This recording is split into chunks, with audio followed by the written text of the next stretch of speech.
conlleva un peligro y, bueno, el peligro luego conlleva a un riesgo, ¿no? Entonces dijimos que la evaluación del riesgo es, bueno, el riesgo es la severidad por la frecuencia. Luego les mostré esta matriz, donde en esta matriz hablamos que, bueno, es la matriz de evaluación de riesgos, donde vimos la severidad por la frecuencia, ¿no? Vimos que la severidad está, tiene una disgregación en niveles del 1 al 5, donde un nivel catastrófico hasta un nivel menor, ¿no? En el caso de la frecuencia, es, bueno, con cuánta frecuencia, como su nombre lo dice, puede suceder un evento, ¿no? Desde lo que es común, que es el A, hasta algo prácticamente imposible que suceda, que es el E, ¿no? Entonces luego vimos que los niveles de riesgo, ¿cuáles son?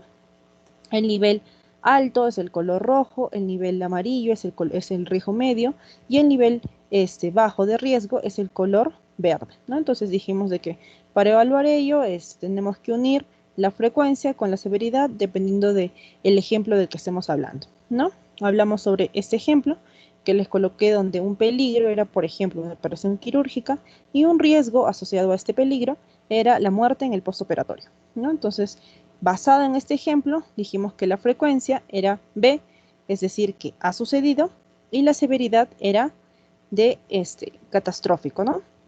Porque estábamos hablando de la muerte. Entonces tiene un nivel de severidad 1.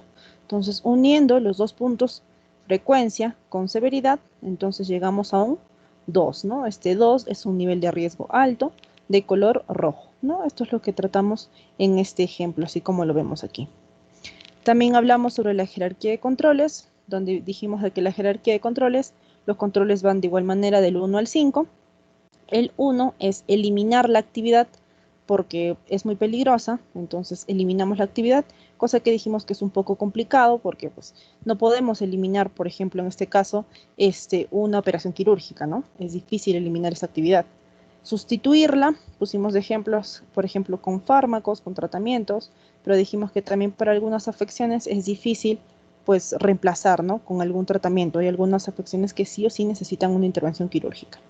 Luego vimos ingeniería, que era, por ejemplo, el uso de una tecnología para, por ejemplo, un robot, que era para que pueda realizar la tarea, esta actividad para que sea menos riesgosa, ¿no? Por ejemplo, un robot que esté conectado a un paciente, que le administre la medicina, ¿no? Que esté pendiente de sus signos vitales, etcétera, ¿no? Entonces dijimos que también implementarlo es un poco complicado.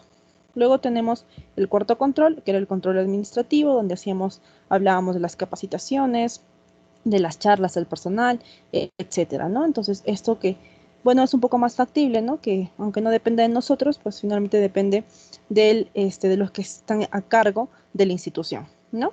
Luego, finalmente, el último control son los equipos de protección personal, ¿no? De los que también hemos hablado, que son los guantes, la mascarilla, el gorro, la bata, etcétera, ¿no?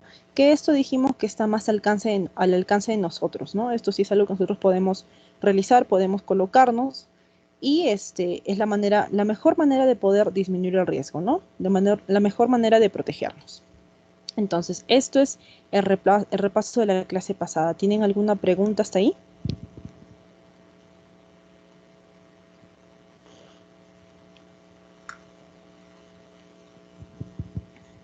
Ok.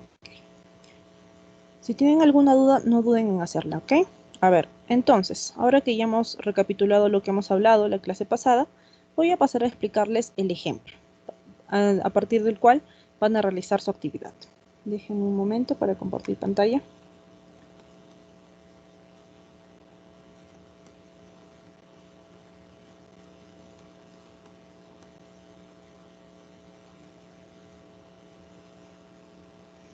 Ok, a ver, aquí tenemos un Excel.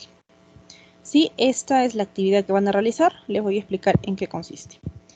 A ver, es una matriz donde se evalúa el I per C. Vemos que es una matriz pues bastante sencilla en realidad. Esta es una matriz en realidad compleja. Si ustedes buscan en internet matrices de I per C, les va a salir algo bastante tedioso, bastante complejo, que quizás un poco difícil de entender. Entonces lo que he hecho aquí es hacer algo un poco más resumido, un poco más digerible, para que ustedes lo puedan comprender, ¿no? Porque de hecho esto no es el tenor de aprender de su carrera, pero sí es parte de, no es algo que tienen que conocer. Entonces es por ello que lo he hecho de manera un poco más resumida. ¿Ok? Entonces, a ver, aquí en el primer recuadro dice, subproceso o etapa del proceso. A ver, ¿por qué decimos subproceso o etapa del proceso? Aquí les puse un ejemplo, que era, por ejemplo, la atención en el consultorio de neumología. Si nosotros hablamos de un proceso complejo, estaríamos hablando, por ejemplo, de la atención en el Hospital Honorio Delgado, de la atención a pacientes en el Hospital Honorio Delgado. Ese sería un proceso. Si se dan cuenta, es bastante general y a partir de ello es que se detallan subprocesos o procesos más pequeños, ¿ok? Entonces es por ello que aquí se habla de un subproceso y, bueno, he puesto como un ejemplo la atención en el consultorio de neumología. Entonces, dentro de la atención en el consultorio, vamos a describir actividades. A ver, aquí se realizan distintas actividades en el caso. Ustedes están en el consultorio, ya sea como pacientes o como médicos, ¿y qué es lo que se realiza? En primer lugar, ¿qué es lo que hacemos? Primero el paciente ingresa, el médico que hace es pues tomarle los datos, ¿no? Ver el por qué está en el lugar, cuáles son las afecciones que tiene, etcétera, ¿no? Primero son las preguntas. Luego, ¿qué es lo que se realiza? Ya el examen físico, ¿no? Esta sería una actividad. El examen físico, donde ya se evalúa el paciente según el problema que le aqueje, ¿no? Entonces, una vez que ya lo hemos evaluado, hemos examinado al paciente, ¿qué es lo que pasa? Luego tenemos que o pedirle que se haga más análisis o darle la medicación correspondiente, ¿no? Entonces, ya dependiendo de ello, ya el paciente vuelve a regresar al consultorio o ya con las medicinas ahí queda, ¿no es cierto? Ese es el proceso de la atención en el consultorio. Entonces, todo lo que yo les he descrito son distintas actividades que se realizan dentro de esta atención. Entonces, yo he escogido solo una actividad, el examen físico, ¿ok? Aquí puedo colocar el diagnóstico o la emisión de la receta, etc. Entonces, aquí solo he colocado el examen físico, es un ejemplo. Entonces, ¿qué peligro está asociado a esta actividad? Yo he encontrado un peligro, que pueden haber varios también. Aquí he encontrado un peligro que es la exposición a enfermedades respiratorias. Entonces, esto es el peligro. Ahora, ¿cuál sería el riesgo?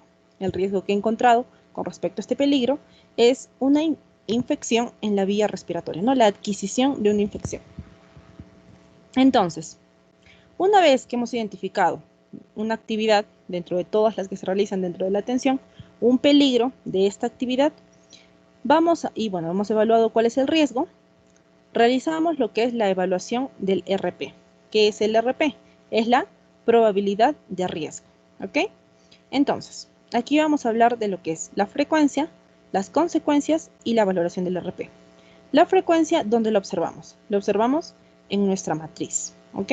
En nuestra matriz, por ejemplo, en este ejemplo que les estoy dando, que el médico adquiera alguna infección respiratoria, ¿no? Por ejemplo, una gripe. ¿Cuál sería la probabilidad de que suceda este evento? Es algo que quizás en algún momento pues sí ha sucedido, ¿no? No es tan común, pero sí ha sucedido. Entonces, le damos una frecuencia de B, ¿ok? Entonces, es por ello que he colocado aquí la B. Ahora, vayamos a hablar sobre las consecuencias. En el caso de las consecuencias, tenemos tres. Primero, la lesión. La lesión es, pues, en el caso que es una lesión física, ¿no? Y vemos que en este ejemplo, pues, no habría ninguna lesión física. Ahora, aquí tenemos daño a la propiedad. En el daño a la propiedad se refiere más que todo a un daño material. A ver, el tema del IPRC es más tratado en lo que es, por ejemplo, minería, construcción, ¿no? En esos ámbitos es donde más tienen mayor control de lo que son el análisis de trabajo seguro, el IPRC, etcétera. Entonces, es por ello que pues aquí habla sobre el daño a la propiedad y más que todo se refiere a eso, ¿no? Digamos que se caiga una casa, que claro, una construcción que se derrumbe, que las piedras se deslicen en una mina, más que todo eso se refiere, ¿no? Un daño material. ¿Ok? Bueno, en este caso obviamente pues no hay un daño material, ¿no? ¿Un riesgo a la salud? Pues sí, sí lo hay, que sería la adquisición de una enfermedad respiratoria, ¿no? Bueno, entonces, ya hemos evaluado la consecuencia, ahora veamos lo que es la valoración del RP. La valoración del RP es lo mismo que la severidad. Entonces, en este caso, según nuestra matriz y según el ejemplo que les estoy dando, pues lo máximo que le puede llegar a dar al médico sería pues una afección respiratoria, digamos una gripe, ¿no? Entonces, ¿una gripe qué es? Es algo temporal, ¿no? No es algo pues que nos va a afectar de mayor manera en nuestra vida cotidiana, ¿no? Es algo temporal, con medicinas, ya esto va a pasar, ¿no? Entonces, le hemos dado una severidad de 4. Ahora, uniendo 4 con B, la frecuencia B, severidad de 4, nos da el número 14, ¿no? Esto está en un nivel de riesgo medio, ¿ok? De color amarillo. Entonces, ese valor y ese color se coloca aquí en el RP, que es la probabilidad de riesgo. Entonces, hasta aquí hemos identificado que esta actividad, bueno, este peligro relacionado a esta actividad, tiene un RP, una probabilidad de riesgo de 14, ¿ok? ¿Hasta aquí tienen alguna pregunta o se ha entendido?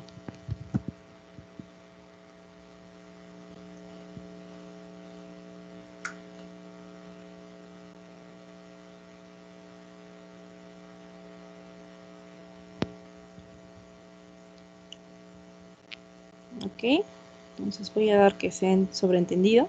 A ver, entonces vamos a seguir con la matriz y si tienen más consultas ya me las hacen saber después. A ver, entonces, hasta el momento hemos identificado una probabilidad de riesgo de 14, ¿no? Que es un nivel de riesgo medio. Entonces, según lo que hemos hablado, nosotros tenemos que aplicar ¿qué? Los controles, ¿no? Entonces, ¿cuáles son esos controles actuales? Son, primero, la eliminación. Aquí, ¿sería un control de eliminación? ¿Eliminar el examen físico? Es un poco complicado, ¿no? Sustituir esta actividad, ¿no? Sustituir el examen físico por alguna otra acción, pues no se me ocurre. Entonces, bueno, se pone una rayita. Ahora, ingeniería. ¿Aplicar alguna ingeniería para realizar el examen físico? Pues no lo sé, ¿no? Quizás sí hayan máquinas, pues, ¿no? Que puedan, pues, realizar el examen físico a los pacientes, ¿no? Quizás, pero es un poco complicado también a nivel de nuestro contexto. Entonces, luego tenemos el control administrativo y los EPPs. El control administrativo, como dijimos, va ligado a lo que es capacitaciones, charlas, y esto sí se podría hacer, ¿no? No depende de nosotros, pero sí se podría hacer, ¿ok? Ahora, y los EPPs. Creo que esto es lo que sí pues, está a nuestro alcance, ¿no? Esto es lo que sí nosotros podemos colocarnos los guantes, podemos colocarnos las batas, la mascarilla. Sabemos de que para utilizar los guantes tenemos que lavarnos las manos previamente, colocarnos los guantes, luego el correcto lavado de las manos, la mascarilla correcta porque estamos hablando de enfermedades respiratorias. Entonces, esto sí es algo que podemos hacer, ¿no? Entonces, acá se ha descrito ello. Entonces, luego de que nosotros apliquemos estos controles, volvemos a hacer una evaluación. En este caso se llama evaluación del riesgo residual, evaluación del RR, ¿ok? ¿En qué consiste esta evaluación? Aquí ya hemos aplicado los controles. O sea, imagínense la misma situación, la misma actividad, el mismo peligro, el mismo riesgo, pero con estos controles, ¿no? Teniendo la certeza de que el médico tiene los EPPs adecuados, que hay un buen control administrativo. Entonces, bajo esta situación, luego de haber aplicado estos controles, volvemos a hacer esta evaluación. Entonces, volvemos a nuestra matriz para evaluar lo que es la frecuencia. Vamos a nuestra matriz.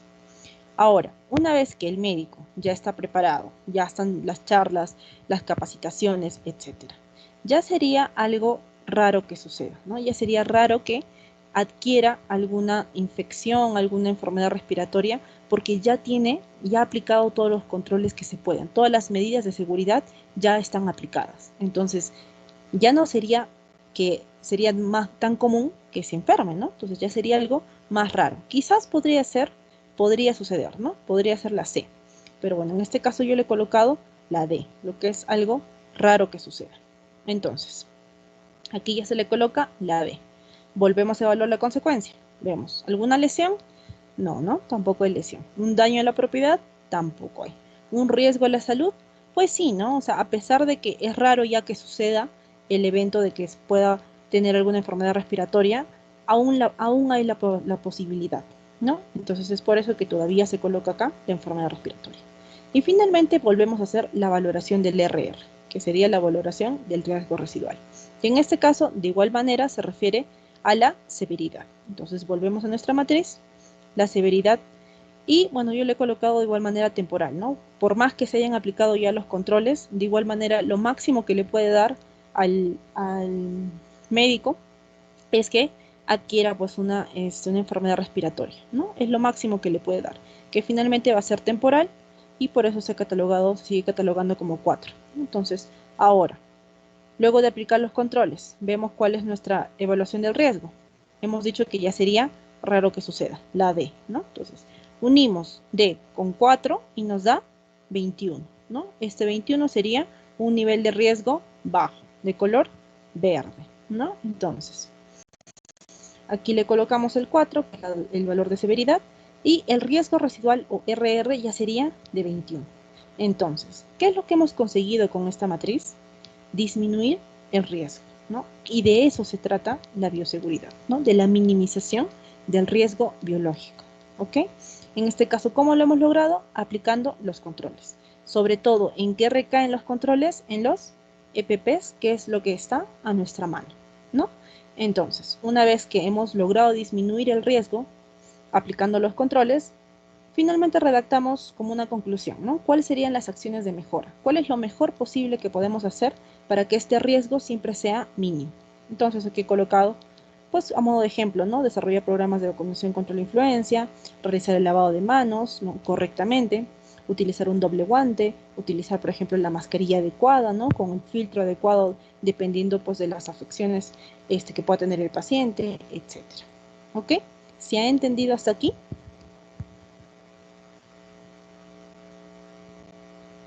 Doctora, ¿Sí? una pregunta. ¿Cuándo sería una severidad menor? Porque, por ejemplo, Una severidad menor es algo que tú, por ejemplo, te caes y te haces una herida y tienes una costra. Pues sabemos que esta herida que te has ocasionado, pues no va a limitar que tú continúes con tus actividades. No te va a doler en el momento, sí, pero pues con el pasar de los días va a estar bien, va a cicatrizar y no hay mayor incomodidad, ¿no? En ese caso es un nivel de severidad menor. aquí, gracias. ¿Ok?